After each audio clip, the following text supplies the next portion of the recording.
I'm going to share with you in this video really easy, really simple and really obvious technique that I promise will help you sleep better.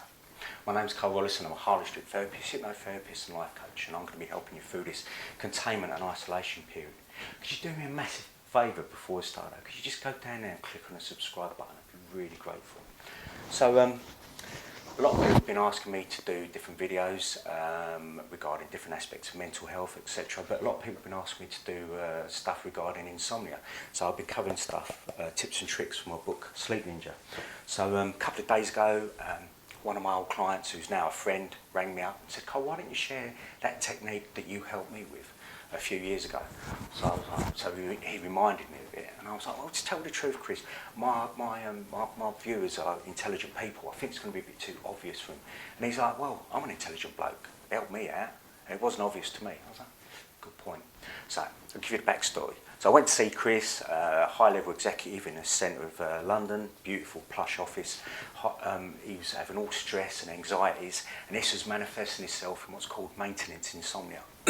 That's to say he was falling asleep okay, then waking up a few hours later, wide awake.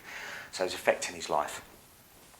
So what I said to him is, okay, you're an expert in maintenance insomnia, so how do you do it?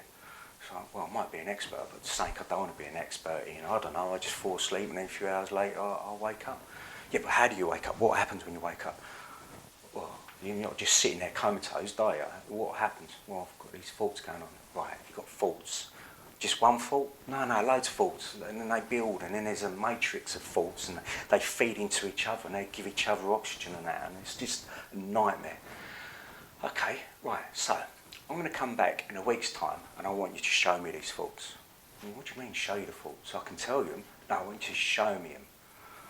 Well, what do you mean? What, you want me to put on a play or a film or whatever?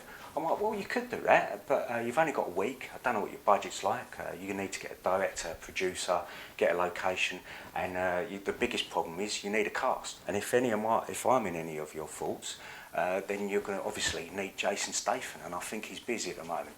So why don't you just try and write it down? So he was like, "Oh, okay, yeah, but don't just write it down, right? I want you to get a piece of paper, like A4 piece of paper, draw yourself in the middle. I want you to get a whole spectrum of pens, and I want you to have little offshoots and pictures and drawings. And then what you'll probably find is you'll need to sellotape another A4 sheet of paper on. And this is the great thing about it, rather than just having a big sheet of paper, A4 paper with sellotape behind it, and you can build it up as big as you want. And just make it as colourful with doodles and pictures and explosions, everything that's going on in your head, how all these things interrelate."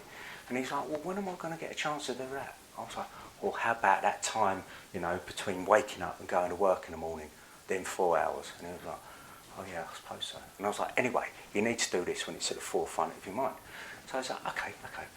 So a week later, I went back, and he handed me this wad of paper like this, A4. I opened it up, and it was a work of art. It was intricate, it was beautiful, it was about the size of a wall, and it was lovely. So I folded it back up and gave it back to him, and he's like, "Oh, what are you giving it to me for?" I was like, "I don't want it, but I thought I did it for you." "No, didn't do it for me. Look, I could do one of these, everyone could. Why would I want someone else's?" "No, you can keep it, mate." So he's like, but so why have I done it?" "Okay, right, you heard the expression, problem shared is a problem halved."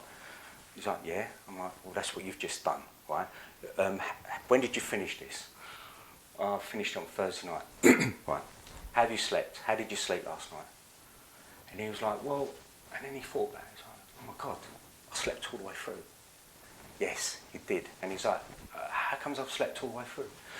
"Because you've defragged your mind, you've decluttered your mind, you've had all these neurochemical exchanges between your neurons, which are just nothing, they don't exist, right? We've got all these things going on, all these invisible little interactions that actually affect us physically in the physical world.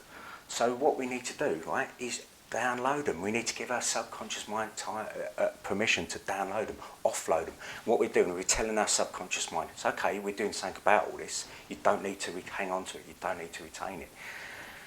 And he's like, "Oh my God, I just realised how cleansed I feel." I'm like, "Right, now, what you want to do with this, and he's like, what are my options? Well, you can put it up on the wall, you can keep it, you can keep looking at it, you can cut it into little pieces and put it with your cornflakes, or what's your instincts telling you to do? And he's like, well, actually, I've got wood burner in the garden, I want to burn it. It's like, burn it then. So he phoned me up a couple of days later, said I burnt it, and as I was burning it, it just felt even more cleansed. So, you know, this was a couple of years ago, and he says to me that whenever he feels like, just like your hard drive on your computer, gets too messy, he does a defrag. He sorts everything out, it cleanses it, he downloads it, whatever you want to call it. You're giving these invisible thoughts that don't exist physical manifestation. You are downloading them. You're giving yourself, unconscious mind, permission to just forget about them, okay? So what you want to do, next time if you wake up in the middle of the night, right, or if you can't get to sleep, then get a sheet of paper, get all these different pens and draw it out. Draw your thoughts out, okay? And they'll expand and they'll expand, and you'll probably have a massive sheet of paper. Put it up, look at it, realise how absolutely ridiculous it is. Realise you're carrying this rubbish around with you and it's affecting your life and your sleep, and then destroy it, right? But safely destroy it. So that's it. Just downloading and offload all this rubbish that you've got carried around in your head. It's decluttering. We declutter everything. Why not declutter our thoughts? So that's it. So my name's Karl-Rollison, and you know, I'm going to help you through this containment and isolation period. We're all in this together. It's not going to last forever. And if you're interested, I post on a Sunday, a Monday, and a Wednesday. And if you like my videos, please subscribe. And I tell you what, even if you don't like them, if you can subscribe as well. So thanks for watching. Really appreciate it.